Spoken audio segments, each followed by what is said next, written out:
যেই মসজিদে আকসার মধ্যে এখন বর্তমানে গুগলে যদি আপনি সার্চ করেন মসজিদুল আকসা দিয়ে আপনি যদি সার্চ করেন দেখবেন একটি সোনালী কালারের গম্বুজ দিয়ে ওই মসজিদটি চিহ্নিত করা, একটি সোনালী কালারের গম্বুজ দিয়ে মসজিদটি চিহ্নিত করা। আমি আপনাদেরকে জানাতে চাই, সোশ্যাল মিডিয়ার মাধ্যমে সকল মুসলমানদের কাছে এই মেসেজ পৌঁছাতে চাই, গুগলের মাধ্যমে, গুগলের সহযোগিতায়। কারণ গুগলটা বিধর্মীদের, ঠিক কিনা বলেন? গুগলটা কাদের? বিধর্মীদের, ইহুদি নাসারাদের। এই গুগলের মাধ্যমে তারা নকল মসজিদে আকসা তৈরি করেছে। ফিলিস্তিনের মধ্যে যে গোল্ডেন কালার, সোনালী কালারের যে মসজিদটা আপনারা দেখেন, ওটা মূলত মসজিদে আকসা নয়। মসজিদে আকসারের গম্বুজের কালার হচ্ছে ব্ল্যাক, কালো। কি কালার? কালো কালার, ব্ল্যাক কালার। যেই মসজিদের মধ্যে 1,24,000 পয়গম্বর আমার রাসূলের পেছনে নামাজ আদায় করেছেন। এই ইহুদিরা মসজিদে আকসাকে পর্যন্ত পরিবর্তন করে দিয়ে হুবহু আরেকটি মসজিদ তৈরি করে সরল মনা মুসলমানদেরকে অনলাইনের মাধ্যমে ধোঁকা দিচ্ছে। কথা বলেন ঠিক কিনা? সুতরাং তাহলে কি বুঝলাম? নিজের জানের চাইতে বেশি আমার নবীকে মোহাব্বত করার নাম হলো ঈমান। ক্লিয়ার বোঝা আসছে? নিজের জানের চাইতে বেশি আমার নবীকে মোহাব্বত করার নাম ঈমান। গেল। আবু জেহেল, আবু লাহাব, তারা কি আমার নবীকে মোহাব্বত করছে? কথা বলেন না। তারা কি আমার নবীকে মোহাব্বত করছে? যদি মোহাব্বত করত, নবীর বিরুদ্ধে কি তলোয়ার ধরতে পারত? যদি মোহাব্বত করত, নবী যা বলছে সবকিছু অকপটে মেনে নিয়ে আল্লাহ পাক রব্বুল আলামিন একজনকে স্রষ্টা হিসেবে মানত। ঠিক কিনা বলেন? কিন্তু তারা আল্লাহকে স্রষ্টা হিসেবেও মানে নাই, রাসূল পাককে নবী এবং রাসূল হিসেবে যে আল্লাহ প্রেরণ করেছেন তাও বিশ্বাস করেনি। একটাই কারণ, তারা মুস্তাফাকে ঘৃণা করত। নাউজুবিল্লাহ বলেন। তারা আমার রাসূলকে কি করত? ঘৃণা করত। কারণ আবু জেহেল, আবু লাহাব বলতো, নবী হইলে তো আমরাই হকদার বেশি, নবী হইলে আমরাই হকদার বেশি, কুরাইশ বংশে আমরা হলাম সর্দার। আল্লাহ যদি নবী করত তাহলে আমাদেরকে কেন করলো না, তাকে কেন করলো? এই যে হিংসা, এই হিংসা থেকে, অহংকার থেকে ঘৃণা সৃষ্টি হয়েছে আমার নবীর প্রতি। নয়তো আমার রাসূল সাল্লাল্লাহু আলাইহি ওয়াসাল্লামকে তারা প্রত্যেকেই নবুয়ত প্রকাশ হওয়ার পূর্বে আল আমিন নামে চিনতো, জানতো। আমার নবীর চরিত্র সম্পর্কে আল্লাহ যে কোরআনে বলেছেন ইন্নাকা লাআলা খুলুকিন আযীম, আমার নবী সম্পর্কে তাদের উত্তম ধারণা ছিল, ভালো ধারণা ছিল। আমার নবীকে তারা ছোটবেলা থেকে, শিশুকাল থেকে দেখে দেখে দেখে দেখে বড় হয়েছে। তারা সবাই আমার নবী সম্পর্কে জানতো, তারা সবাই আমার নবীকে মুহাব্বত করত, ভালোবাসতো। মক্কার কট্টর কাফেরেরা সবাই আমার নবীর শানে কথা বলার সময় একদম তাদের মুখে ফেনা উঠতো। কিন্তু যখন নবুয়ত প্রকাশ হয়ে গেছে, নবুয়ত প্রকাশ হওয়ার পর যখন তাদেরকে কালমার দাওয়াত দিয়েছে, আবু জেহেল বিরোধিতা করেছে, আবু লাহাব বিরোধিতা করেছে, মক্কার কট্টর কাফেররা নেতারা সবাই আমার নবীর শানে গুস্তাখি করেছে, বিরোধিতা করেছে। কারণ একটাই, তাদের ভিতরে অহংকার, অহমিকা, দাম্ভিকতা কাজ করেছে। কথা বলেন ঠিক কিনা? কারণ 39 বছর পর্যন্ত আমার নবীকে আল আমিন বলে জেনেছে, আমার নবীর প্রশংসায় পঞ্চমুখ ছিল। এখন 40 বছর যখন পুরালো, আসলো, হলো, তখন আল্লাহর পক্ষ থেকে নবীর নবুয়ত প্রকাশের হুকুম আসলো। তিনি যখন হুকুমটা পালন করেছেন, তখন যারা মুহাব্বত করত তারা অটোমেটিক বিরোধিতা হয়ে গেছে। জুড়ে বলেন নাউজুবিল্লাহ। এরা মনে মনে ভাবে আখেরি নবী সরকার পাক সাল্লাল্লাহু আলাইহি ওয়াসাল্লাম ঠিক আছে, কিন্তু আমরা মানতে পারছি না। কারণ কি? নিজের ভিতরে অহংকার, অহমিকা, দাম্ভিকতা। অহংকার করা এটা কি মুসলমানদের সাজে? শুধু মুসলমান না, এই অহংকারটা কারো জন্য নয়। অহংকার করা উচিত নয়। অহংকার করলে তার ধ্বংস নিশ্চিত হয়ে যায়। কারণ আল ফখরু রিদাইল্লাহ, ফখর এটা আল্লাহর চাদর, অহংকার এটা আল্লাহর চাদর। আল্লাহর চাদর নিয়ে কেউ টান দিলে আল্লাহ কি সহ্য করবে? শীতকালে চাদর পরে আছেন, ওই চাদরটা আপনার বন্ধু যদি টান দেয় আপনি বলবেন বন্ধুগিরি শেষ, ঠিক কিনা?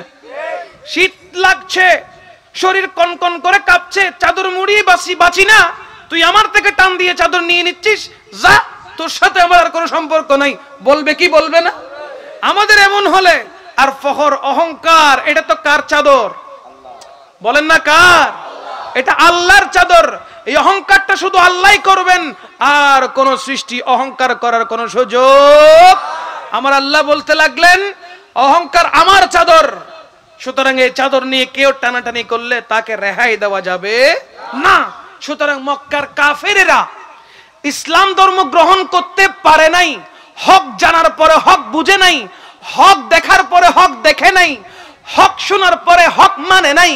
তারা রাসূল পাক সাল্লাল্লাহু আলাইহি ওয়াসাল্লামকে শেষ নবী হিসেবে জানার পরেও তারা যখন হক থেকে দূরে ছিল, আল্লাহ পাক রব্বুল আলামিন তাদেরকে আর ঈমানি দৌলত দান করে নাই। তারা কাফের অবস্থায় দুনিয়া থেকে পটল তুলেছে।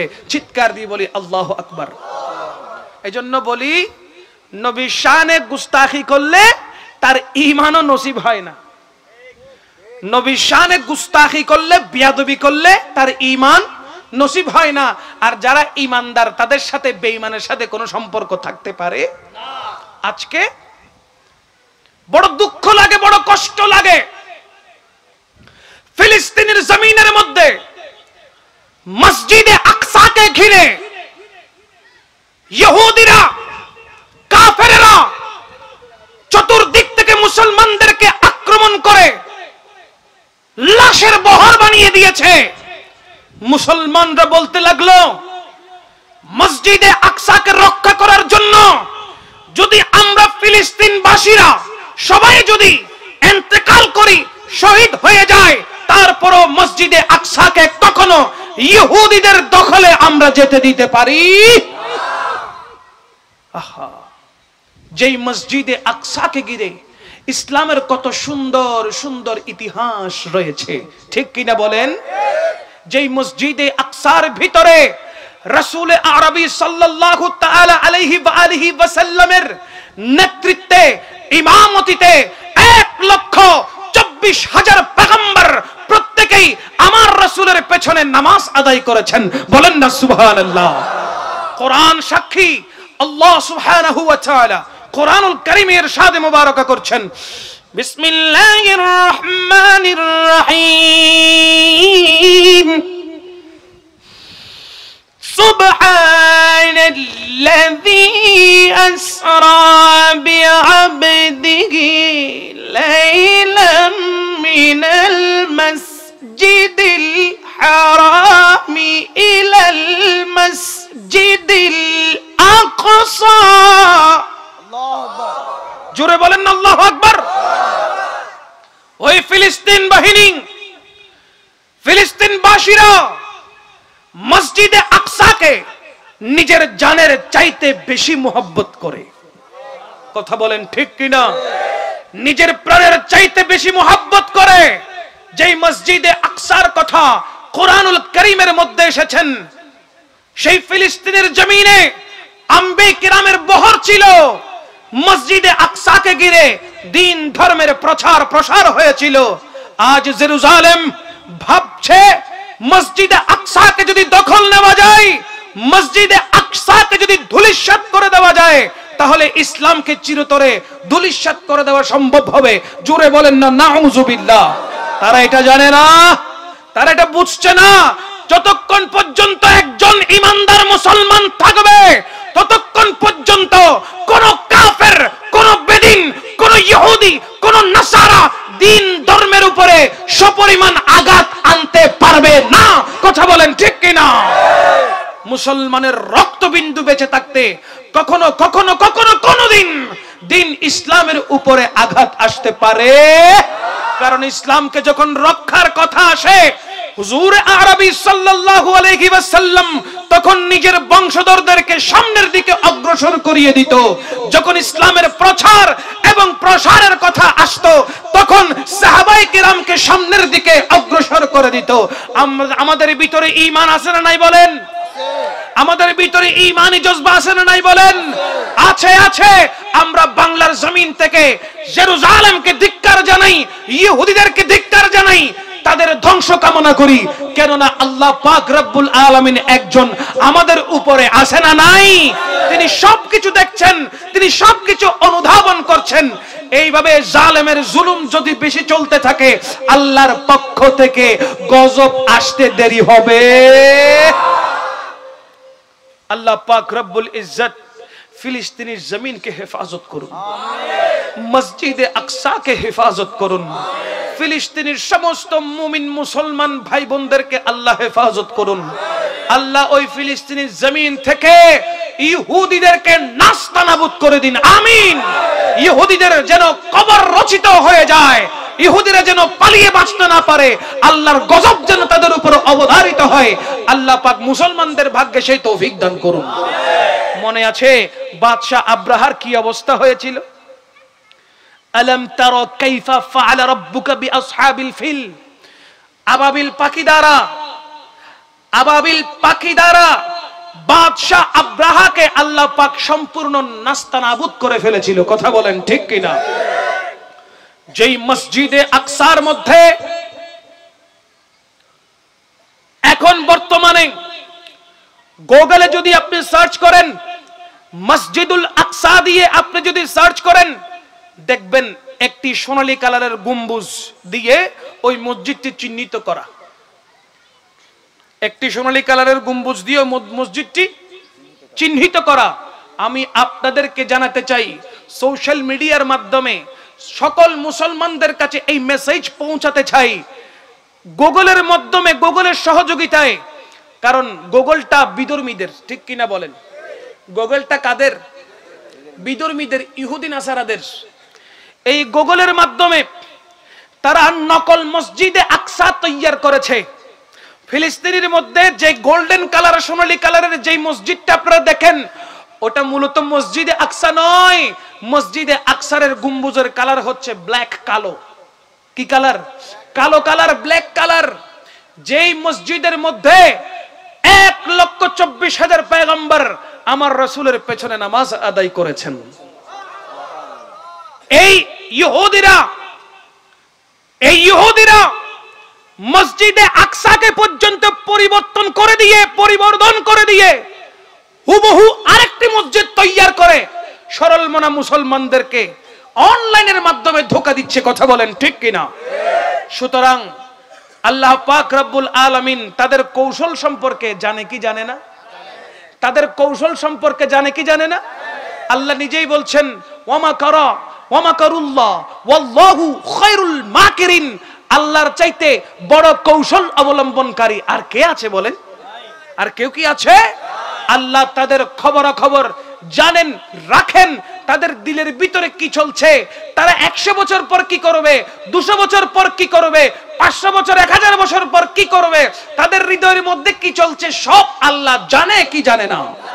সুতরাং শাস্তির জন্য প্রস্তুত থাকো। যেই কোনো মুহূর্তে তোমাদের উপরে বাদশা আব্রাহার উপর যেই গজব এসেছে, তোমাদের উপরেও আসতে দেরি হবে।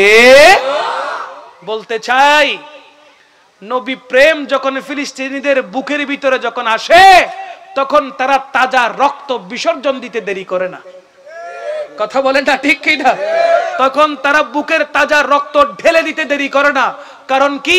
বলে মুস্তাফার কারণে আমরা আল্লাহকে চিনেছি, মুস্তাফার কারণে আমরা নামাজ পেয়েছি, মুস্তাফার কারণে রোজা, হজ, যাকাত পেয়েছি, মুস্তাফার কারণে জাহান্নামের আগুন থেকে রক্ষা পাবো, মুস্তাফার কারণে পুলসিরাতের পাড়ে গিয়ে চোখের পলকে পুলসিরাত পার করব, মুস্তাফার কারণে মিজানের মধ্যে গুনার ঘাটতি কমে সওয়াবের ঘাটতি বাড়বে, মুস্তাফার কারণে আমরা হাউজে কাউসারের পানি পান করতে পারবো।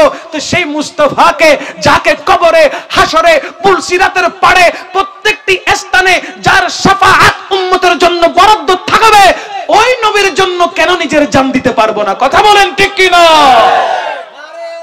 আল্লাহু আকবার। ইয়া রাসূলুল্লাহ, ইয়া গাউসুল আজম দস্তগীর, আমাদের ওই জন্মটা যদি সেই নবীর যুগে হতো, নিজের চোখে মুস্তাফাকে দেখার সুযোগ হতো, সাহাবায়ে কিরামদেরকে দেখার সুযোগ হতো, তাদের পাশে বসার সুযোগ হতো। মুস্তাফার জন্য যেভাবে সাহাবায়ে কেরাম নিজের জানকে নিসবার করে দিয়েছেন, সেইভাবে নিজের এই কলজাটুকু ছিঁড়ে মুস্তাফার কদমে রাখার সুযোগ হতো। ঠিক কি না? জন্ম আমার নবীর যুগে,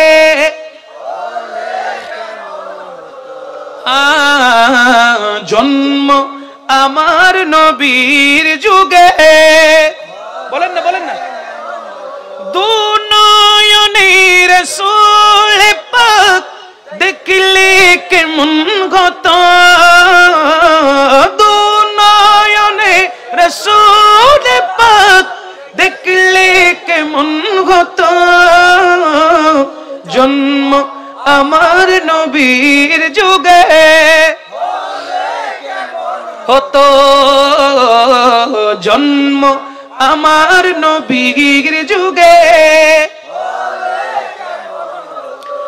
আসতো বেশে হযরতে বিলালের মধুর আযান, যে আযানে ছিল এমন প্রেম মুগ্ধ রহমান, দয়াল নবীর পিছে নামাজ পড়লে কেমন হতো, দয়াল নবীর পিছে নামাজ পড়লে কেমন হতো, দুনয়নে রাসূল পাক দেখলে কেমন হতো,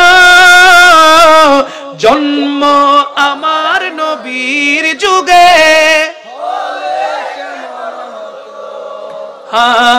জন্ম আমার নবীর যুগে।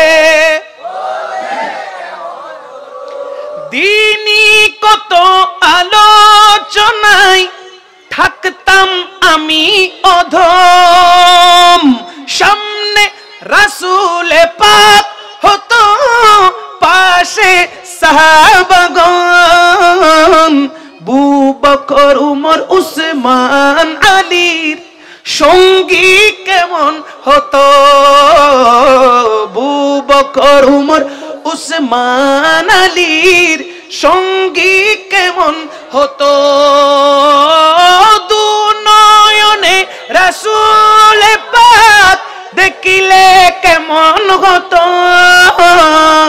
জন্ম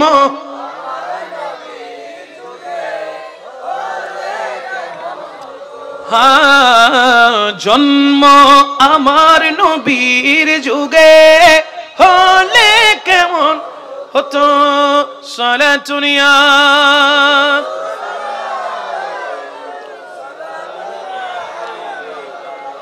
সাহাবায়ে কেরাম নিজের জানের কোনো পরোয়া করে নাই, নবীর প্রেমে সব সময় তারা উজ্জীবিত থাকত। আমার নবীর জন্য সব সময় তারা নিবেদিত প্রাণ ছিল। সাহাবায়ে কিরাম আমার নবীর পাক জবানের দিকে তাকিয়ে থাকতো। আমার নবী কখন কি বলে, মুস্তাফা যখন যা বলতো সাহাবায়ে কিরাম সব কিছু অকপটে মেনে নিয়ে সাথে সাথে ওই হুকুম পালন করত। বলেন না সুবহানাল্লাহ। নবীর প্রতি মুহাব্বত যদি না থাকে তার জন্য কোনো ঈমান থাকে না।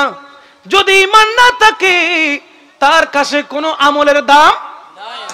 বলেন না, তার কাছে কোনো আমল থাকবে না। আমলকে রাখার জন্য ঈমান থাকা প্রয়োজন। আমলকে রাখার জন্য ঈমান থাকা প্রয়োজন। যার ঈমান নাই তার কোনো আমল নাই।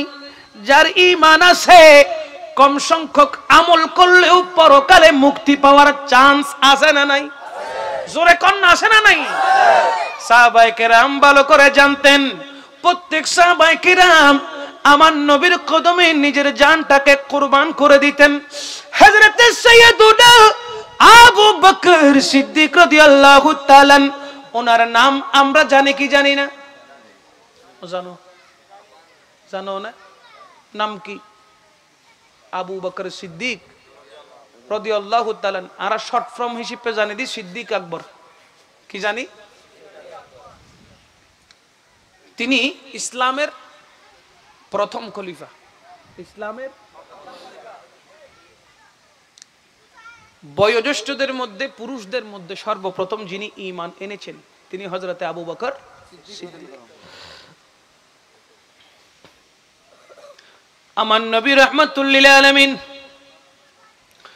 হযরতে সাইয়্যিদুনা আবু বকর সিদ্দিক রাদিয়াল্লাহু তাআলা আনহুকে প্রশ্ন করলেন, ওগো আবু বকর, সব চাইতে কোন জিনিস তুমি বেশি ভালোবাসো? সিদ্দিক আকবর বলতে লাগলেন, ইয়া রাসূলুল্লাহ, তিনটি কাজ করতে বেশি ভালোবাসি। কয় কাজ? তিনটি কাজ করতে আমার বেশি ভালো লাগে, আমি বেশি ভালোবাসি। কি কি কাজ বলো আমি রাসূল শুনতে চাই। এক নাম্বার কাজ, ইয়া রাসূলুল্লাহ, ইয়া হাবিবাল্লাহ, আমার এই দুই চোখ আপনি রাসূলকে দেখে থাকতে বেশি ভালোবাসে।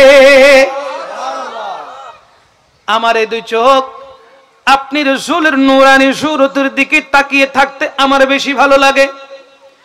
আপনাকে দেখলে আমার কলিজা ঠান্ডা হয়ে যায়, আপনাকে দেখলে আমার রূহ শান্তি হয়ে যায়, দেহ শান্তি হয়ে যায়।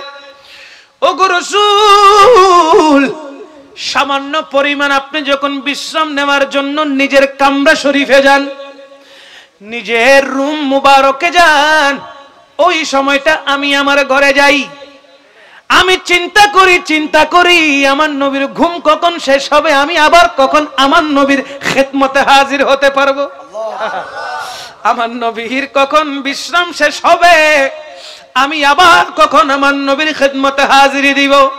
সারাক্ষণ শুধু ওই চিন্তা করি, ওই ভাবনায় থাকি, আমার নবীকে 24টা ঘন্টা, আমার গোটা হায়াত আমার নবীকে কিভাবে কিভাবে দেখে দেখে কাটাতে পারি। এটা কি মোহাব্বত ছাড়া হবে? বলেন না, মোহাব্বত ছাড়া হবে না। মোহাব্বত না থাকলে কখনো এটা আসবে। আপনাকে দেখতে আমি বেশি ভালোবাসি, বলেন না সুবহান। দুই নম্বর, কয় নম্বর?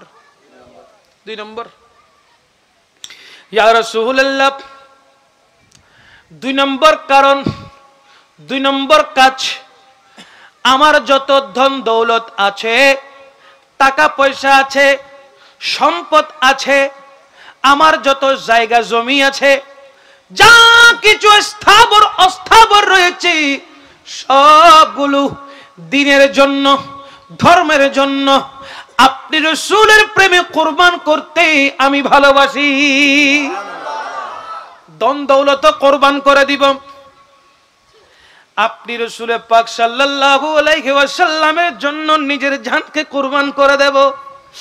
আপনি রাসূলকে মুহাব্বত করি, তাই দুনিয়ার আর কোনো কিছু ভালো লাগে না।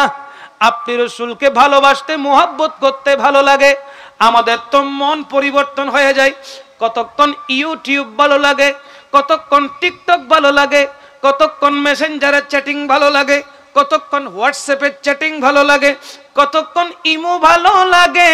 লাগে কি লাগে না?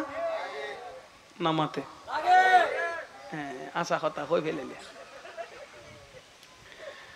আশা কথা কই ফেলিলা। সোশ্যাল মিডিয়ায় মোবাইল আমাদের কেমন ভাবে জিম্মি করে ফেলেছে। নামাজ পড়ার টাইমেও মোবাইল গুতাই, ইমাম সাহেব হুজুরকে বলতে হয় মোবাইল সাইলেন্ট করেন, মোবাইল ফোন বন্ধ রাখেন, নামাজের ওয়াক্ত হয়েছে, নামাজে দাঁড়িয়েছি, মোবাইল বন্ধ করে রাখেন, বলতে হয় কি হয় না? কেন হয়? ইমাম সাহেব যখন তাকবীরে তাহরিমা বাঁধে, তখন আরেকজনের মোবাইল চুকুমিয়া বলে বাজি উঠে, ঠিক কিনা বলেন? নামাজের ব্যাঘাত সৃষ্টি করে। খত্তর বিয়াগল দেহনি, নামাজ পড়তে গেছে, সেখানে রিংটুন যে গান বাজা দিছে, ছ্যাঁত করে উঠে, মানুষ ছ্যাঁলা খায়, ঠিক কিনা মানুষ কি খায়? ছেঁলা ছেঁলা ছেঁলা, বুঝেন? চমকে উঠে, কি উঠে? পাশে মুরব্বী, ওনার পাশে যুবক ভাই শাওমির রিংটুন লাগায় রাখছে, একদম ফাটাইনে রিংটুন, সাইলেন্ট করতে ভুলে গেছে আর কি। নামাজের মধ্যে তাকবীরে তাহারিমা হয়েছে, রুকুতে যাবে আল্লাহু আকবার বলে, হঠাৎ রুকুতে যাওয়ার সময় রিংটুন এমন ভাবে বেজে উঠলো, আল্লাহু আকবারের জায়গায় হাত করে চিল্লেন দিয়ে উঠছে ভয়ে। কিসে?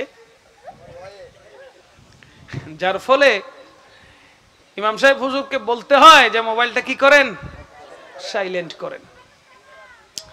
একটু চিন্তা করে দেখবেন, আমরা মোবাইলকে যে সময়টা দেই, নিজের ভালো বন্ধুকে ওই সময়টা দেই না, নিজের মা বাবাকে ওই সময়টা দেই না, নিজের সহধর্মিনীকে ওই সময়টা দিতে পারি না, নিজের সন্তানদেরকেও আমরা ওই সময়টা দেই না। ঠিক কিনা বলেন তো? এই মোবাইলটা আমরা ব্যবহার করব জাস্ট প্রয়োজনে। কিসে? ডায়াল করবেন, কথা বলতে ইচ্ছা হচ্ছে, হ্যালো, কথা শেষ, কাটা।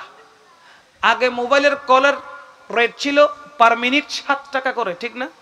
ওটা খুব ভালো ছিল, 7 টাকা করে পার মিনিট ছিল।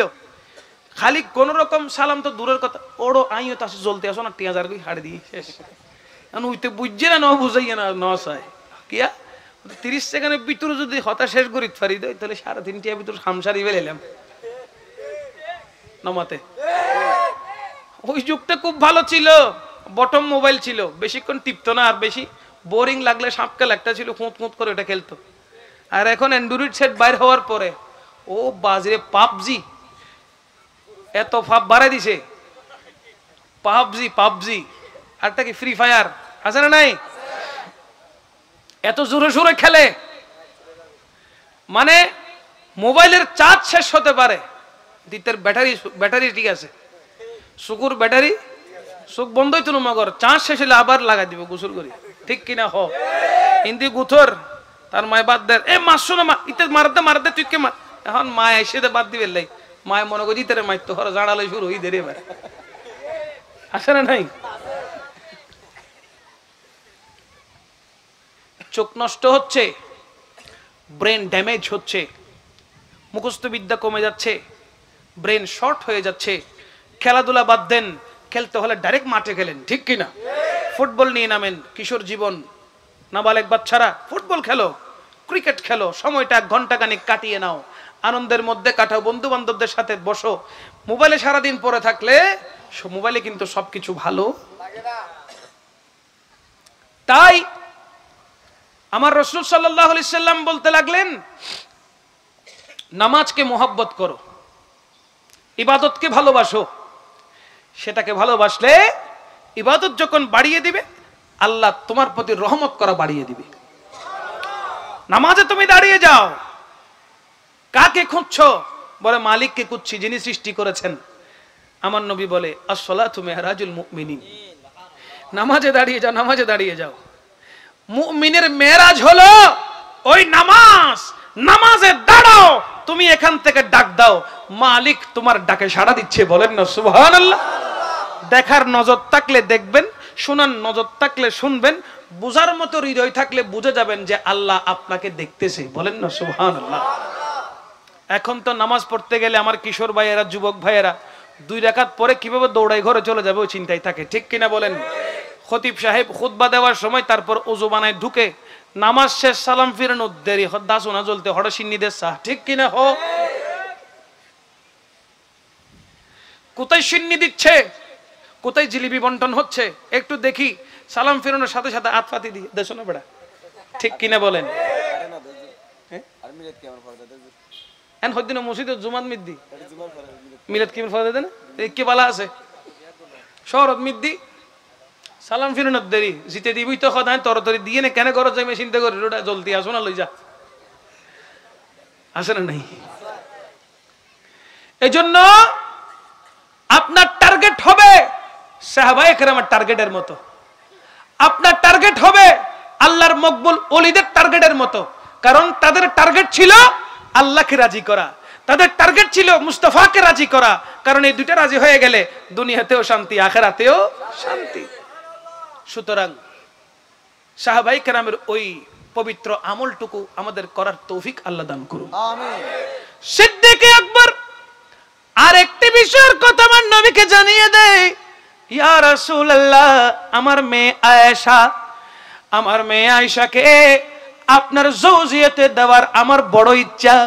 ইয়া রাসূলুল্লাহ, আপনি যদি দয়া করেন, আপনি যদি মেহেরবানি করেন, তাহলে আমার সন্তানটাকে আপনার জৌজিয়াতে দিতে আমি আমার বড় আশা। আপনি রাসূল যদি কবুল করেন, আমার বড় আশা হচ্ছে আমার সন্তানটাকে আপনার সাথে শাদিয়ে মুবারাকা দেওয়া, আকদ নিকাহ দেওয়া। আমার নবী সিদ্দিক আকবরের এই আশাটুকু পূরণ করেছেন, বলি সুবহানাল্লাহ। আজকে যদি আম্মাজান আয়েশা সিদ্দিকা রাদিয়াল্লাহু তাআলা আনহাকে আমার মুস্তাফা শাদি মুবারাকা না করতেন, তাহলে মুফতিরা বড় বিপদে পড়ে যেত, কারণ আম্মাজান আয়েশা সিদ্দিকা রাদিয়াল্লাহু তাআলা আনহার হাদিসে পাকের দ্বারা এইগুলোকে বিশ্লেষণ করে করে যারা ইফতা করেছেন, ওনারা প্রত্যেকেই মাসালা হল করেছেন আয়েশা সিদ্দিকা রাদিয়াল্লাহু তাআলা আনহার হাদিস থেকে। সুবহানাল্লাহ বলেন না? তাহলে কত বড় খিদমত মা আয়েশা সিদ্দিকা করে গেছেন, আমাদের জন্য রেখে গেছেন, দিন ধর্মকে সহজ করেছেন।